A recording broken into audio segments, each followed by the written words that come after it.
जय श्री कृष्ण।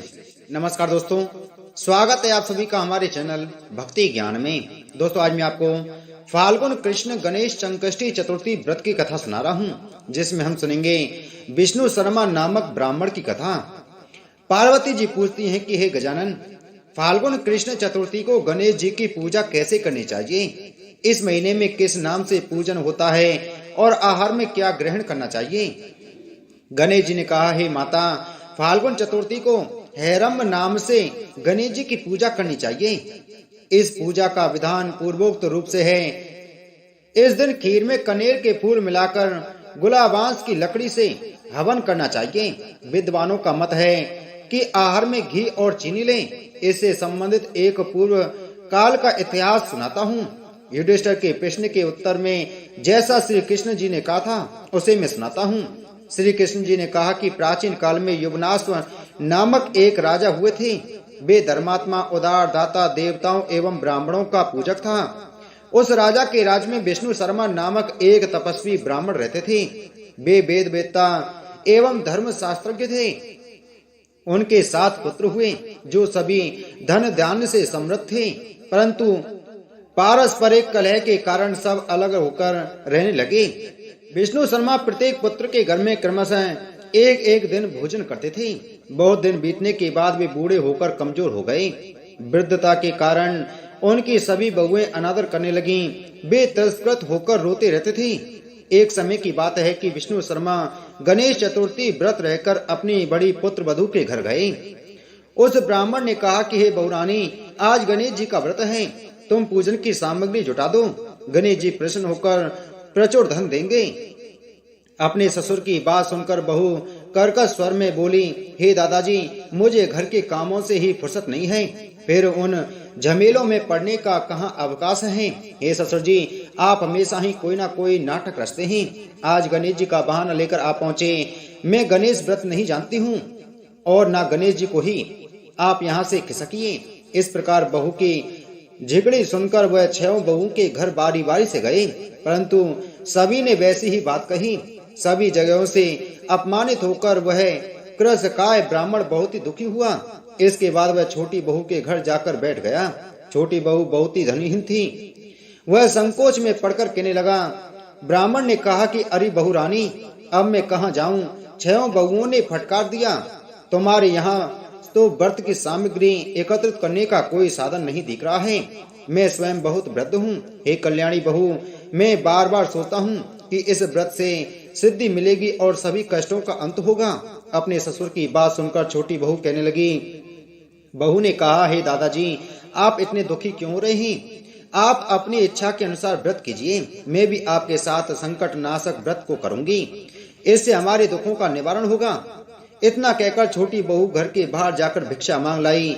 अपने और ससुर के लिए अलग अलग लड्डू बनाए। चंदन, फूल, धूप, दीप, अक्षत, फल, नैवेद्य और तांबूल उसने सब अलग अलग करके ससुर के साथ पूजन किया। पूजन के बाद उसने ससुर को सम्मान पूर्वक भोजन कराया। भोजन के अभाव में स्वयं कुछ भी न खाकर निराहार रही। हे देवी, अर्धरात्रि के बाद उसके ससुर विष्णु शर्मा को दस्त होने लगे, जिससे उसके दोनों पैर पर छींटे पड़ गए। अपने ससुर के पैर धुलाकर शरीर पहुंचा। वह शोक करने लगी कि मुझे हतभाग्नि के कारण आपकी ऐसी दशा क्यों हुई। हे दादाजी, रात को अब मैं कहाँ जाऊं? मुझे आप कोई उपाय बतलाइए। रात भर विलाप करते रहने के कारण अनजाने में उसका जागरण भी हो गया और फिर सुबह हुआ। छोटी बहू क्या दिखती है कि उसके घर में हीरा, मोती और मणियों का ढेर लगा है, जिससे घर प्रकाशित हो रहा था। अब उसके ससुर का दस्त भी बंद हो चुका था। आश्चर्य में पड़कर वह अपने ससुर से पूछने लगी, यह क्या बात है? यह संपत्ति किसकी है? अरे, इतना मणि, मूंगा आदि मेरे घर में कहां से आ गई? हे दादाजी, क्या कोई हम लोगों को चोरी में फंसाने के उद्देश्य से तो घर में नहीं डाल गया है?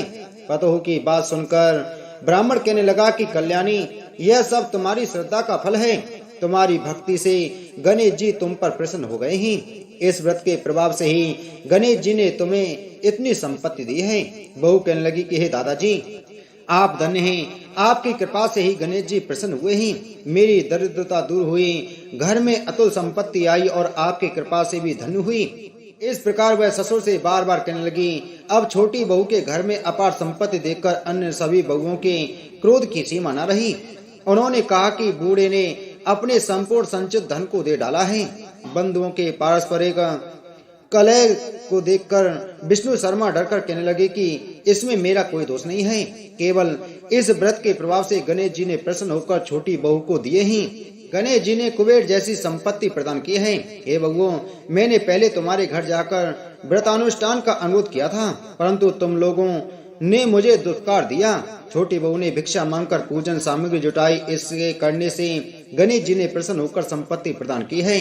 गणेश जी कहते हैं कि हे गिरिराज कुमारी, उस ब्राह्मण के 6 पुत्र दरिद्र, रोगी और दुखी हो गए। केवल छोटा पुत्र ही इंद्र के समान भाग्यशाली बन बैठा। वे 6 आपस में होड़ करते हुए फाल्गुन कृष्ण गणेश चतुर्थी व्रत करने लगे। इस व्रत के करने से वह सब भी क्रमशः धनवान बनते गए। इसी प्रकार दूसरे लोग भी जो इस व्रत को करेंगे, उनका घर भी धन धान्य से भरा पूरा रहेगा। श्री कृष्ण जी कहते हैं कि हे पुरुषोत्तम युधिष्ठिर, गणेश चतुर्थी व्रत के प्रभाव से राज्य की कामना वाले को राज्य की प्राप्ति होती है। इसलिए हे राजन, आप भी इस व्रत को शीघ्र ही कीजिए। फल स्वरूप आप कष्टों से छूटकर राज्य का सुखोपभोग करने लगेंगे। श्री कृष्ण जी के मुख से इस कथा को सुनकर युधिष्ठिर बहुत प्रसन्न हुए और व्रत करके गणेश जी की कृपा से अखंड राज्य के अधिकारी हुए। बोल गणेश भगवान की जय। बोलो श्री कृष्ण चंद्र भगवान की जय।